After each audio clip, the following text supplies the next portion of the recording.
Welcome, everybody. My name is Dr. Eileen West, and I am a general internist in Fairfax, Virginia.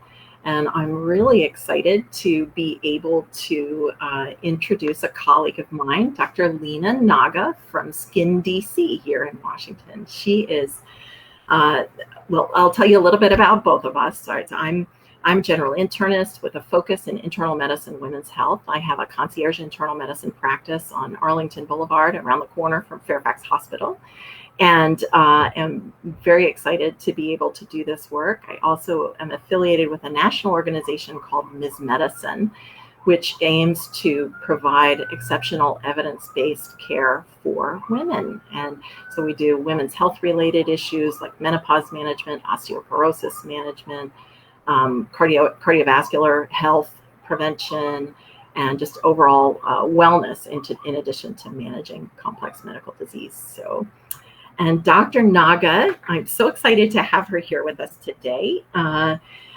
Lina Naga is the founder of SkinDC, just outside of Washington, D.C. She is a board-certified dermatologist who specializes in cosmetic dermatology, general dermatology, and surgical dermatology. And she has been named a top doctor in the DC area by Washington Magazine for the past several years. And she believes strongly in preventive dermatology, whether she's targeting skin aging, skin cancer prevention, or the early treatment for signs of acne or rosacea. And her approach emphasizes staying ahead of unwanted skin conditions whenever possible. So we are really excited to have her here today. We brought her on, as you may know, July is ultraviolet light awareness or safety awareness month. And since it's the heat of summer and people are really enjoying getting out into the outdoors, we thought it would be a great opportunity to talk about staying safe in the summer sun. So welcome, Dr. Naga. Thank you for having me. Also, I'll put in a plug for I met you initially through our local physician moms group on That's Facebook. true. It's been A great group. so fun to get to know some of the local doctors in the area and hear about all the wonderful things that they're doing. So it's been great. Yeah. So, Yeah. well, welcome. Thank you. All right. Well, I think what we'll do is go ahead and start with some questions that have come in. I think they're high in people's mind. And let's just go ahead and jump right in and talk about things. So, what is sun damage? And what are the long-term detrimental effects of the sun on skin health? So the ultraviolet rays that we get from the sun, they at the cellular level in the skin, they cause DNA changes, which over time can make people susceptible to skin cancer, accelerates aging, obviously the burns in the short term. But five somebody's life doubles their risk for melanoma, and one blistering sunburn will double it. So it's kind of very important to protect ourselves because in the long run, sun damage is also cumulative. You get about 25% of your sun damage before age 18. So some people feel like it's kind of too late. They've had a lot of sun exposure and lots of burns as a kid, but it's cumulative over your lifetime. Whenever you're able to get to start. Okay. Lina, I'm going to stop you for just a second. Is there a way that you could be a little closer to the microphone? Sure. Your sound is cutting a little bit in and out. Just want to make sure that everybody can hear you. Yeah, that sounds a little better. Okay, good. Yeah. So, yeah, and I think we've all, certainly 30 years ago, people weren't thinking about all of this, and it was a real. I think we've come a long way in our understanding about sun damage and about what's involved and what it means. Yeah. Tell me, is there such a thing as a healthy tan? No, unfortunately, a spray tan or a like a cream that self tanner. But unfortunately, I mean, all color that comes from sun exposure is signs of sun damage that your body's trying to kind of protect itself by forming a melanin barrier. I always tell people to think of sun damage like a bucket.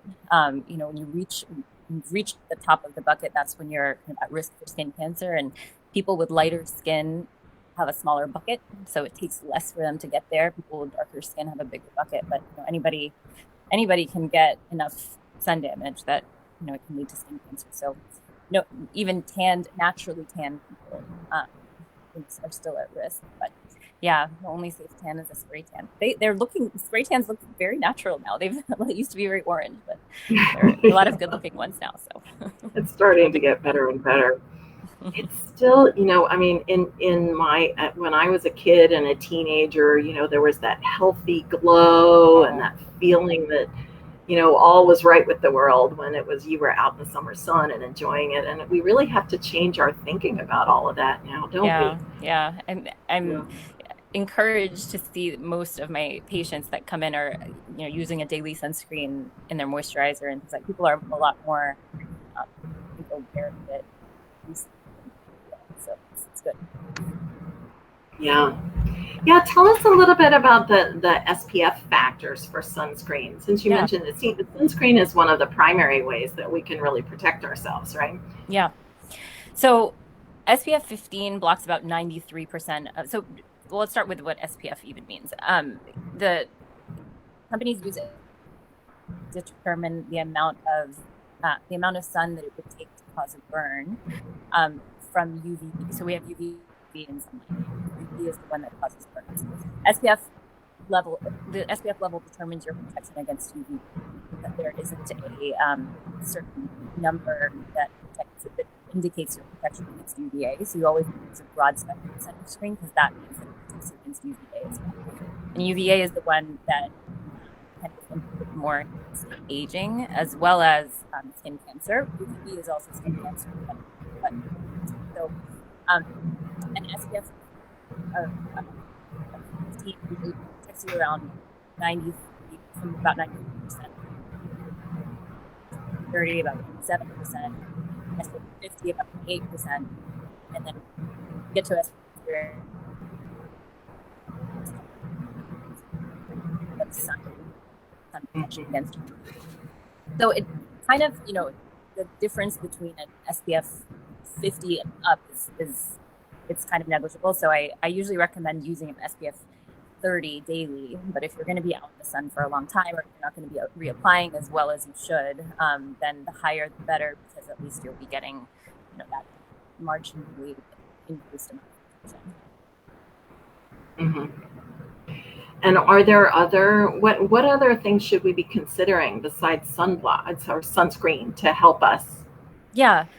So avoiding the 10 o'clock to 4 o'clock time period in the day where the sun's rays are the strongest and the sun is high up in the sky. Obviously, seeking shade and covering your skin up with clothing, especially SPF clothing. There are a lot of companies now that make clothing with sun protection factor. They're really nice things now. Wearing a hat, even on cloudy days, remembering that the sun's rays are coming through the clouds, and a lot of people get burned on those days specifically because they think that they're protected, and clouds are not enough.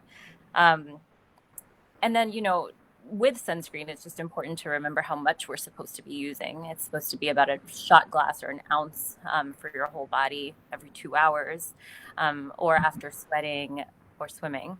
So I think a lot of people don't realize the amount that we're technically supposed to be using to get that SPF factor.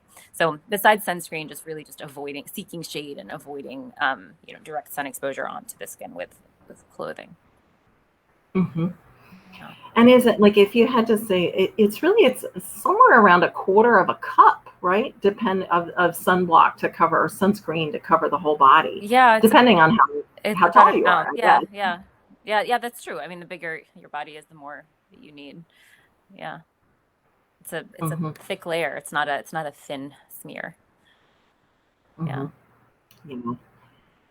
It can be challenging. I know. I think I know. to know the right amount, and I think probably I imagine that people don't realize that they're not applying as much as they think they are. Right. Like when I go to the beach, I bring many bottles because I know we have to go through many. If you are still in the same bottle and at the end of a beach vacation for a whole family, I don't think you're using enough. Yeah. Mm-hmm. Yeah. Yeah, we do the same thing now. We're all Yeah. carrying multiple tubes, or Yeah. for a little while, my kids got really excited about the spray bottles for sunblock, but those aren't necessarily so great for us either, are they? Or Right. necessarily very good for the environment. Yeah. Yeah, exactly. I mean, if that's the only way to get them to use it, but I usually, get them used to the creams younger because it's better in the long term. Yeah. Mhm. Usually people don't get a thick enough layer with the sprays either. Yeah, yeah. But tell us a little bit more about there's a difference between a chemical sunscreen and a mineral sunscreen. Can you tell us a Yeah. little more about that? Sure. So most sunscreens are chemical. There are a lot, tinoxate, oxybenzone, avobenzone. There's a long list of chemical sunscreens, and the way that they work is that they absorb the UV rays and turn them into heat. Versus mineral sunscreen, and heat isn't dangerous, as the way that ultraviolet rays are. Um, versus mineral sunscreens, they're zinc oxide and titanium dioxide. Those are the two kind of active ingredients in a mineral sunscreen. And the way they work is that they just reflect the sunlight away, versus absorbing it and changing it into heat. In certain situations, mineral sunscreens are preferable, like people with melasma. Melasma is patches of tanning cells that are hyperactive in skin, hormones and genetics and sun exposure. So people with melasma, the melasma itself is stimulated by heat as well. So you don't want to be using a chemical sunscreen that's turning the sun rays into heat, because that'll just stimulate your melasma as well. So you want to just be blocking it away with the mineral sunscreen. So mineral sunscreens are preferable in people with melasma. They're preferable in kids because we try and just be more careful with kids. We don't know the effects of kind of chemical sunscreens in kids. The way to find out if your sunscreen contains chemical sunscreen or mineral sunscreen is by looking at the back and looking at the active ingredients, and it will have a list of chemicals or the list of ingredients in the active section. And if it has anything other than zinc and titanium, then it's a chemical sunscreen. A lot of in the past, people didn't really like mineral sunscreens because they kind of notorious for leaving a white sheen. But now, the newer formulations have found ways to make that layer less. So I use a mineral sunscreen every day. My moisturizer. Habit to get into. And just for those who might not know, when you're talking about melasma, you're referring to those dark spots that oftentimes women will get when they're pregnant. They get them when they're right? pregnant, But it can occur really at any age. Most of my patients really, did not get it during pregnancy. They just have gotten it at some point. We can't explain why, but it's classically associated with pregnancy. It's usually kind of like a dark shadow at the upper lip or the forehead or kind of along the cheekbones sometimes. It can happen anywhere. It can happen on the body too, but the majority of the time it's in the face. Mm-hmm. Yeah. Yeah, I'll be curious to hear about some of your strategies for treating those too. Yeah. I mean, for melasma, the main thing really is prevention, because we can lift out that pigment, but if people are continuing to get that sun damage, we're just chasing our tail. And not really making any progress. So, most important thing, mineral sunscreen every day. There's even evidence that visible light can worsen melasma. So even if people are like, I don't leave, I'm indoors all day, do I need to wear sunscreen? Computer light and fluorescent light and light through the window, and there's always light hitting our skin if you can see it. If you look in the mirror and you can see yourself, and there's light hitting your skin. So ideally using a sunscreen every day. Using vitamin C and antioxidants underneath your sunscreen can be helpful for any sun that gets through your sunscreen and starts damaging your skin, antioxidants can kind of clear away that damage before it becomes permanent. So I'm a big proponent of a good vitamin C serum. And then there are some other things that we use, like glycolic acid, azelaic acid, hydroquinone sometimes, histamine. There are a lot of different, depending on how bad the melasma is, and how many things we've tried.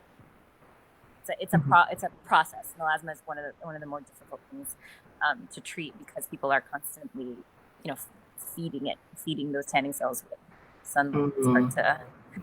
So it's prone to returning. Yeah, exactly. You can do like a freezing treatment, but eventually it's just going to keep coming back. Yeah, exactly. Yeah. All right. Versus other things like sunspots, so like freckles or sun damage, discrete brown, what we call lentigos, which are little splotches that people get from the sun.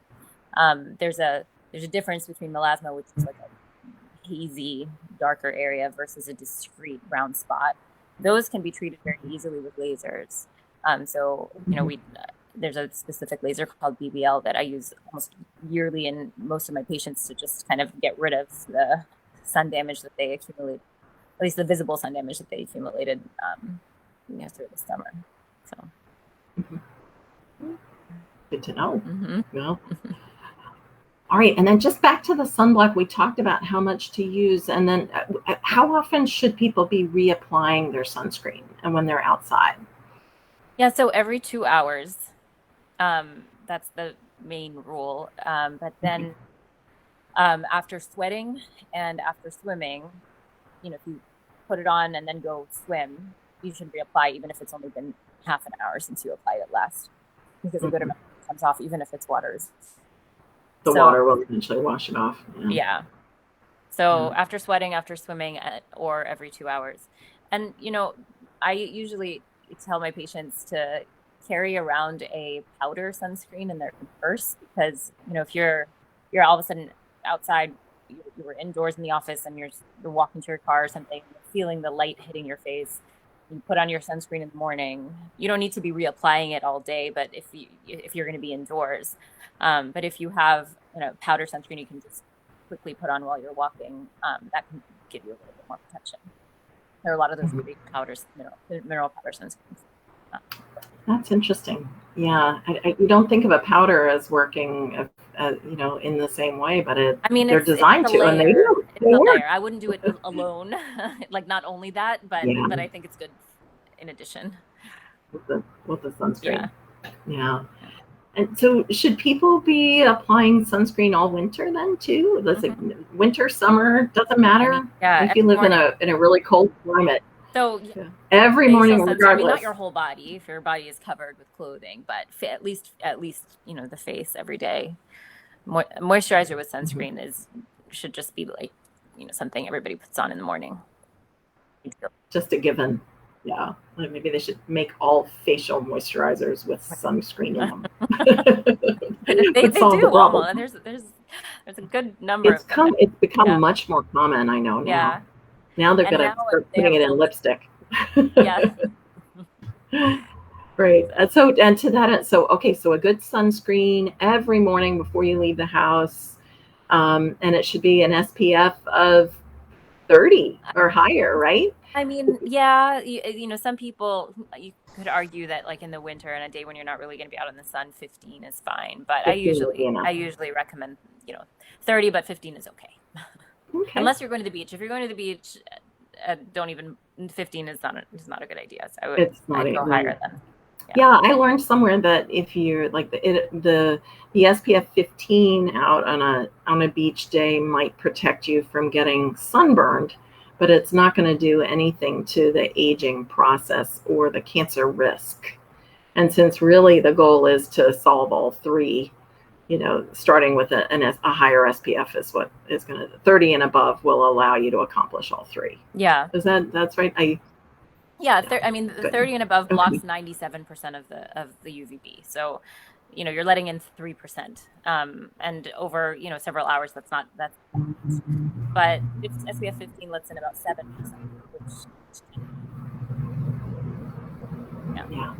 Yeah.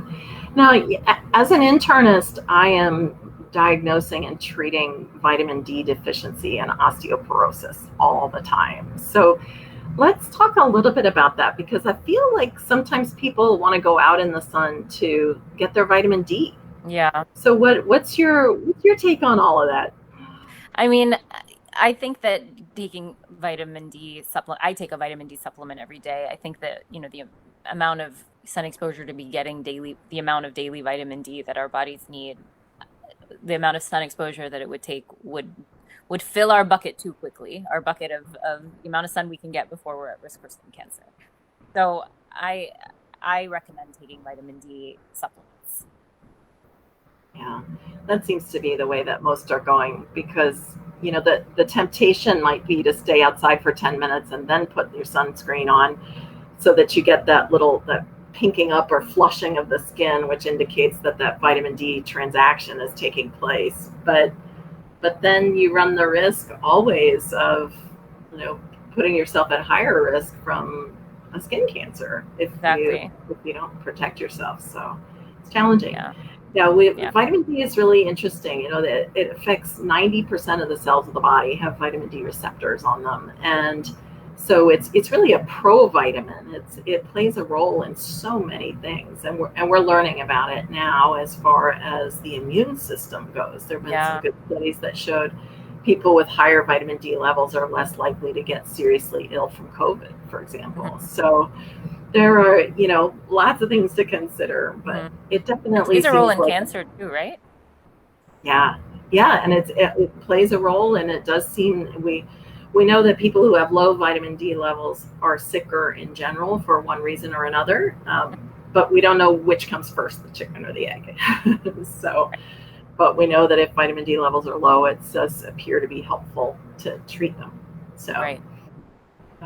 Well, good. All right. And then just one last thing about the time in the sun. You want to limit exposure. If you're reapplying sunblock, is it safe to stay out all day? I mean, there are probably windows of time we should sort of avoid the sun, aren't there? Yeah. When. Yeah. I mean, 10 to 2, ideally 10 to 4. But Mhm. 10 to 2 is the worst.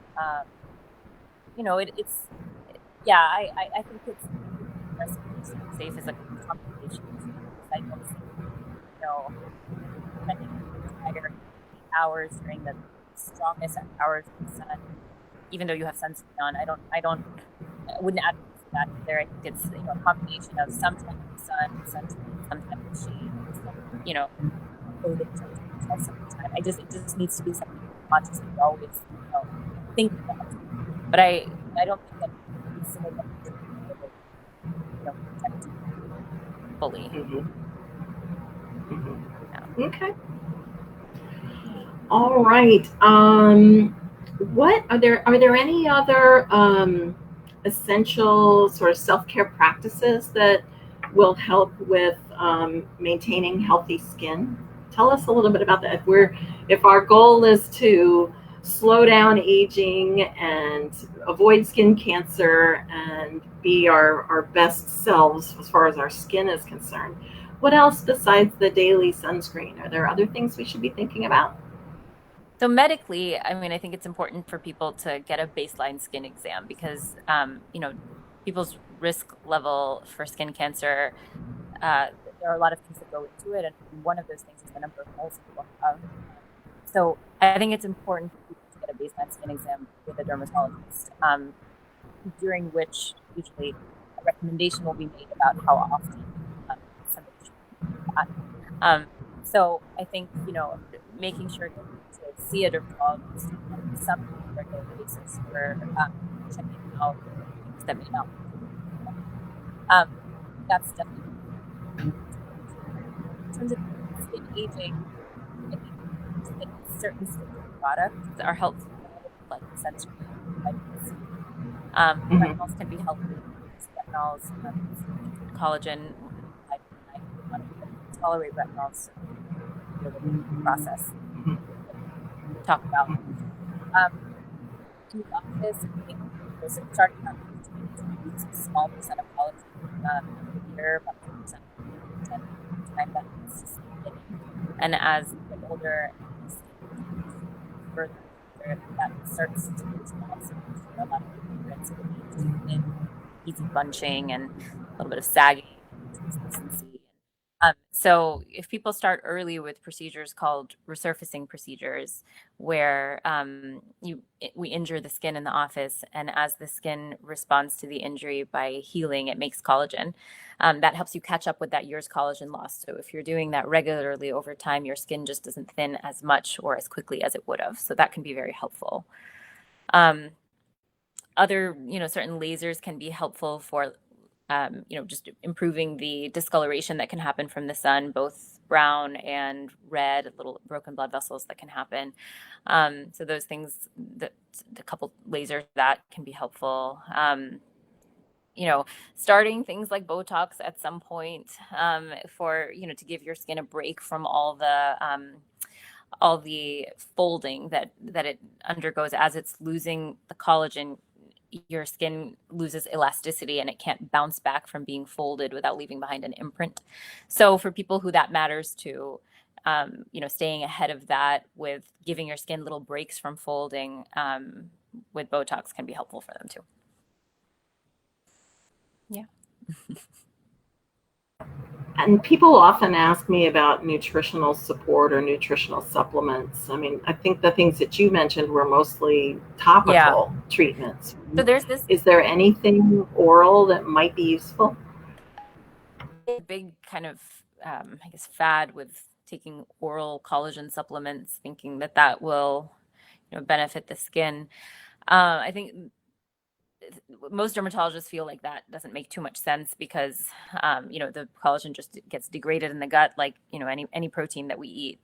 I think, as long as you have a diet that is, not too restrictive. And I think that, if you're getting enough protein and getting enough vitamins, I don't think that nutritionally you need any additional support for your skin. Good to know.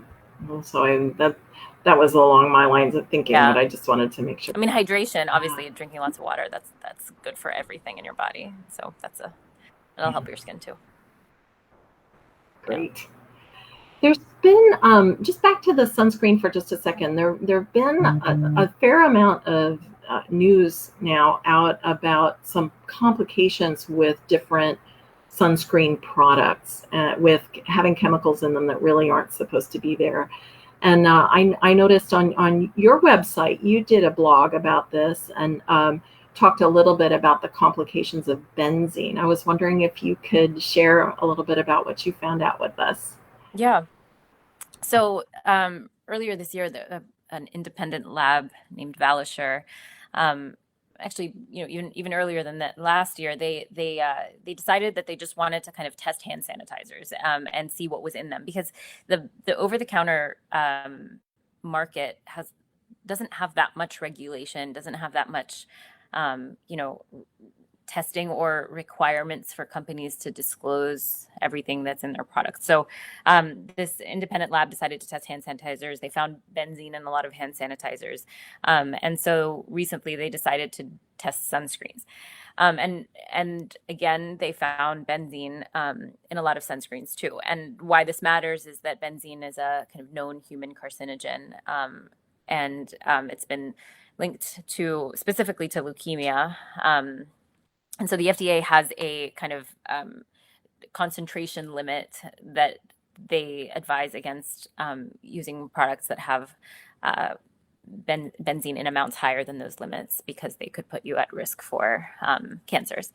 So anyway, so Valisher did this, independent tests they did about 294 batches of sunscreens and after sun products. So it wasn't just sunscreens from 69 different companies. And they found about 27% of them, or about 78 of them, contained detectable benzenes. And in some of those, the concentration was above the FDA approved limits. So, benzene isn't an ingredient that you would find listed in those products if you looked at the ingredients, because it's a contaminant that happens to be formed during the manufacturing process. So they, looking at their data, we tried to find clues as to, were there certain types of sprays versus lotions versus creams that had would more likely to have benzene in them, and it was kind of across the board. So it wasn't about the formulation, although a certain percentage of sprays kind of had more, but it was everything. And then there was a question: is it the chemical sunscreens and not the mineral sunscreens? But that wasn't the case either. Some mineral sunscreen had it, chemical sunscreens had it. Is it certain companies, certain brands? And the answer to that was no too, because it was across kind of multiple different companies. And some companies had products that tested positive for benzene, and some other products from the same company that didn't. So it wasn't about the company. It wasn't even about the same batch. So certain batches, with the lot number and expiration date of a certain product were positive for benzene, but that doesn't necessarily mean that another batch would have it in there. So it's really a manufacturing contaminant that seem to have no rhyme or reason as to, for you to be able to predict which sunscreens would have it in there. So I'm glad that this lab did this test, because I think, hopefully now there'll be more of this testing, and companies will have to, test their own products for it, and hopefully recall some of these products, and just do more investigating as to how this happened, and how widespread of an issue this is. They only tested 294, and there are thousands of sunscreens on the market. Good to know, so we can stay tuned in and just be paying attention to benzene in sun products. I mean, I think it's in a lot of other things too. I mean, they just happen to test hand sanitizers and sunscreens, but I think there's probably a lot of other things that contain benzene that haven't been tested yet. So, hopefully I'll start doing that soon. I mean, the other thing is, if you live anywhere near a city, you're inhaling pollution, which contains benzene, and you're being exposed to benzene in many other ways. I don't think that, this is cause for panic, but, I think it's important for companies not to contribute to that. Yeah. Can you tell us anything about natural sunscreens? Some of these products are very, we're on a real sort of natural back to basics kind of movement in this country with our food and with the products that we use for our hair and for our skin. Have you noticed any appreciable difference between the natural products and, is this a pursuit we should really be going for when we're choosing sun care products? I think that the natural ones often will use mineral sunscreens versus chemical, but I think a lot of what kind of natural refers to is the preservatives that are used in products. And I don't necessarily think that there's any benefit to using these natural products, because not using these preservatives have been testing certain preservatives in your products can also have detrimental effects too. And I always use the kind of, poison ivy is natural. It's not all natural things are better. And not having having your product not be preserved can have implications against its efficacy, and also against its shelf life. And so, I mean, I think this is a tough question, but I personally don't seek out those products. I don't think that they have much of an advantage. Just thinking about UV exposure in general, I have heard that the incidence of melanoma has been rising steadily and dramatically over the last 20 years or so. And we know that ultraviolet radiation plays a role in melanoma, but it's a little different from some of the other skin cancers, the basal cell and squamous cell, which seem to be, repeated exposure to the sun tends to trigger some of those others. But with melanoma, it's a little bit different, right? I'd be curious just to hear your take on the risk factors for melanoma specifically, but then also just to hear about whether, is this rising incidence in melanoma? Are we doing something different, something wrong? Is there something in the environment that's changed? Why is the incidence going up so much? I think that the environmental factor is definitely is definitely playing some kind of role as as the sun rays are getting stronger, basically because our shield against it is getting weaker. But I also think there's more detection. I think there's more awareness. I you know I think that that so to speak to your point about the difference between melanoma and basal cell and squamous cell skin cancers, they are all sun related, but melanoma also kind of has a genetic component. 2/3 of melanomas arise in skin that does not have a prior mole in it, but a mole. 1/3 of melanomas happen from a pre-existing mole. So that's kind of part of why we recommend yearly skin checks. And a lot of those melanomas can happen in areas that are not exposed regularly to the sun. So it's not the only factor, but it definitely is a factor in the development of melanoma, and a big one too. I've just recently been diagnosing a lot more melanomas on the face, because I think that in younger people, and I think it's just, you know, I really do think a lot of it is detection, and I think awareness and people learning about when to come in when something looks off. Whereas in the past, I think that people were less conscious about it. So I think that's also explains a lot of it. I think we're getting better and better about, the other weapon against all these problems, which is coming and being screened once a year. Yeah. I mean, I think the screening is. At what age do you like to start screening for your patients?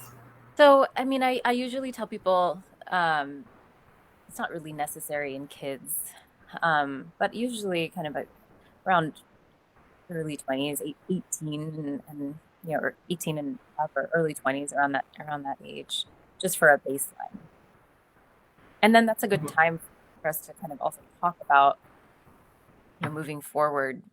If you haven't been protecting yourself as a kid, it's time to kind of start.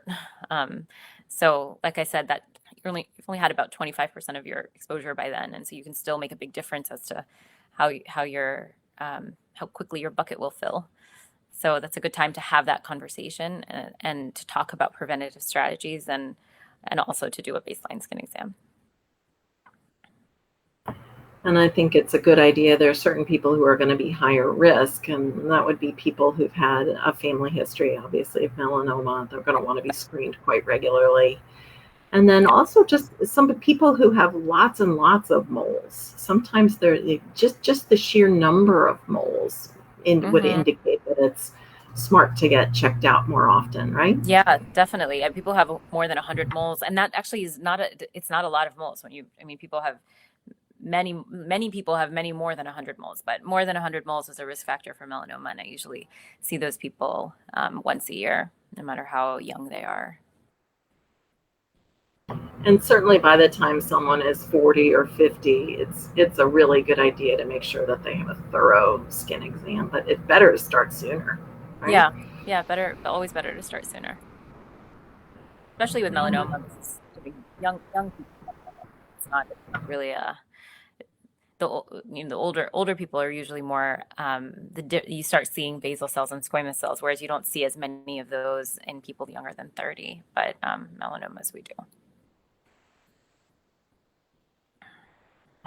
So let's say you go to the beach and you have a great time and you feel good, you've enjoyed it, you put on your sunblock, but maybe not quite often enough, and you come back, and by after dinner you got a pretty good sunburn. Now what?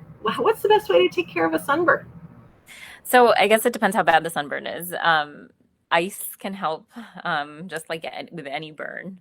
Sometimes a low like a low strength hydrocortisone can help, but I wouldn't jump to that. It kind of depends on how bad the burn is.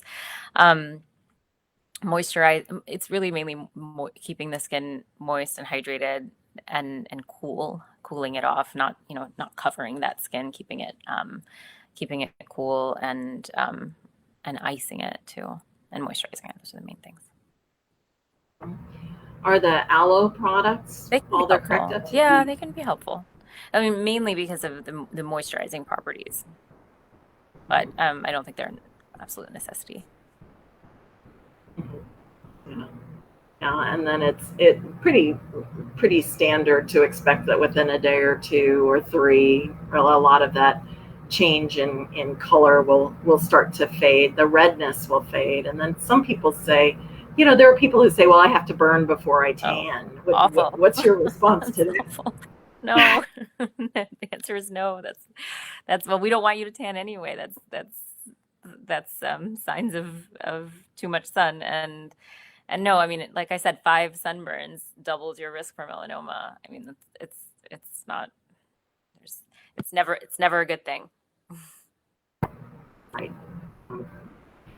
Well, good. All right. Well, what else? What other things would you, the audience, like to hear about? Any other questions that are dermatology related, sun related, UV exposure related? Go ahead and you can leave some comments in the chat section. Thank you for the questions that you've asked. I'd love to hear some more.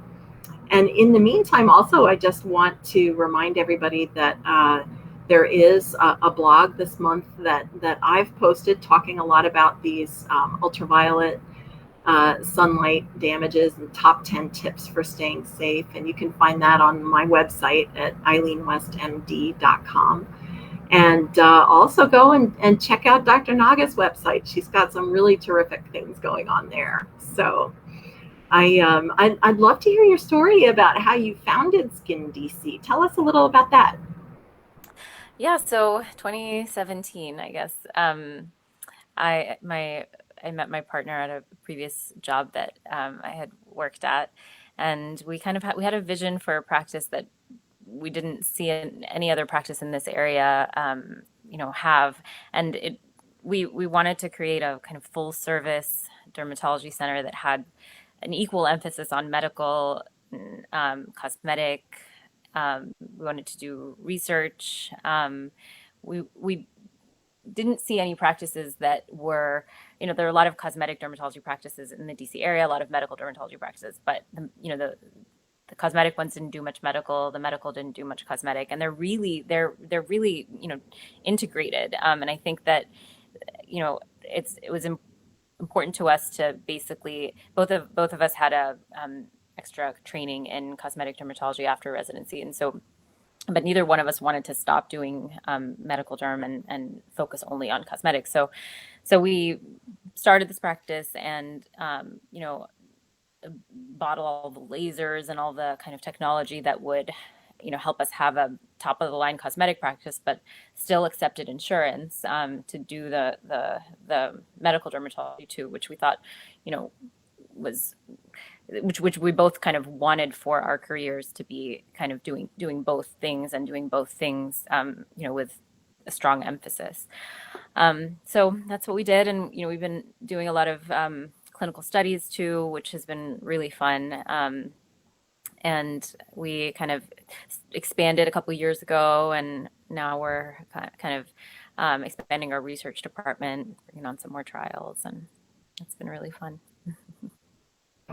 Sounds great. And I'm discovering this world as well, of being out on my own and exploring, and having a real burning desire to do things in a way that might not be standard or traditional for the area. So it's really, I think we're kindred spirits in that way. Yeah. I love for me, and that the whole emphasis on cosmetic versus medical versus both, I think is a really important one. I mean, as a referring internist, it matters a lot to me that I be going somewhere or sending people somewhere where I know that the medical implications are going to be acknowledged and recognized, that a rash won't just be a rash, it could be a sign of an underlying illness. And so it's really helpful to me to know that you guys are out there and doing this. Yeah. So We're kind of as my partner and I got too busy very quickly, which is great. So we've hired a lot of other dermatologists at this point, and we have a pretty big practice. And yeah, we I share a lot of patients with a lot of referring doctors like yourself, and I always like to hear the feedback. But I think in general, a lot of patients are happy with how we're doing things here. That's great. That's wonderful. So, yeah, and if any of your folks are interested in the type of care that I'm offering, I'm always happy to. We have on my website there is a contact form where people can reach out and sign up, and we start with meet and greets to get to know a little bit more about the practice and about the sort of innovative model that we're using. It's a membership model practice. So basically an annual fee covers all of the interactions that people have with their primary care doctor. And we're finding people are very, very happy with it. They really enjoy knowing that they can reach the doctor when they need them. Yeah, I mean, that's the main complaint people have with their doctors, and it's just access. Yeah. So that's great that you're able to do that. So it makes it so much fun too, because we're developing long-term relationships with our patients, and of course, the longer they're here, the better we get to know them. And I think it just helps in the long run. People like that old-fashioned model of the Marcus Welby model, where when something's going wrong, you call the doctor and you talk to the doctor. Yeah.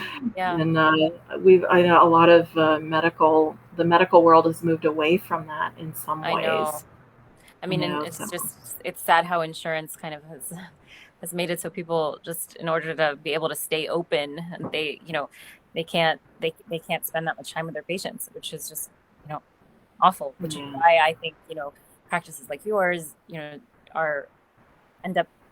patients end up being so much happier. And with us, it's the cosmetic side kind of is able to support the medical side. So.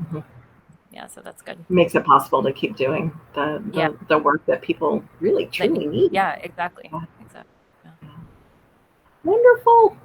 Yeah. All right, let's see. I'm just checking to see if there are any other questions. Can you think of anything else you want to share with us, Dr. Naga? I think it was a pretty good summary of summer sun tips. Yeah, we covered a lot of territory, so just to I'm glad we were able to talk about the benzene thing, because I think a lot of people have a lot of questions about that. So I think so too. I think we're going to hear more and more about that over time. So so I guess my big takeaways would be, a sunscreen is essential. There's no such thing as a healthy tan. You want to apply sunscreen early and often. You want to choose a mineral-based sunscreen over a chemical-based most of the time. And you want to watch for products that might have chemicals in it that you're not that you don't really want to be applying to your skin. And benzene is the one that seems to be problemack now at this time. People can look up the list of those products on the Valisure website. It's VALISURE. They can look at that list. Yeah, and I put it in the blog as well, so they can click on the link from the blog and see it there. And then also just remembering that it's not just all about sunscreen. We want to protect our lips. We want to protect our scalps. Wearing a hat can make a really big difference for people. And remembering to protect eyes, because eyes are impacted by UV light too, isn't it? A lot of constant UV exposure to light is one of the triggers for cataract formation, right? Mm-hmm. So, and lots of skin cancers on the lid border. So many that we see, and those are awful, because then it's a lot more involved in the kind of reconstruction of the lid after removal, and much more difficult to treat, because even tiny surgical interventions there can have big consequences. Yeah. So and then just staying out of the sun during peak sun hours, and I think if people enjoy are just the sun, enjoy the warmth, but protect your skin and your body from the harmful rays. Yeah, exactly. And then starting early with, if you think that the way the skin, outside of sun, but the way that your skin ages is going to matter to you, kind of starting early, because more can be done when you start early. Yeah. Well, wonderful. Once again, Dr. Lina Naga, we're so excited that you were available to talk with us today, and I look forward to working with you some more. Thank you. Thank you for having me. It was fun. Yeah, well, let's see if any other topics come up. Maybe we can bring you back and do it again. Awesome. All right. Take care. All right. Thanks, everybody, for tuning in, and we'll be doing this about once a month.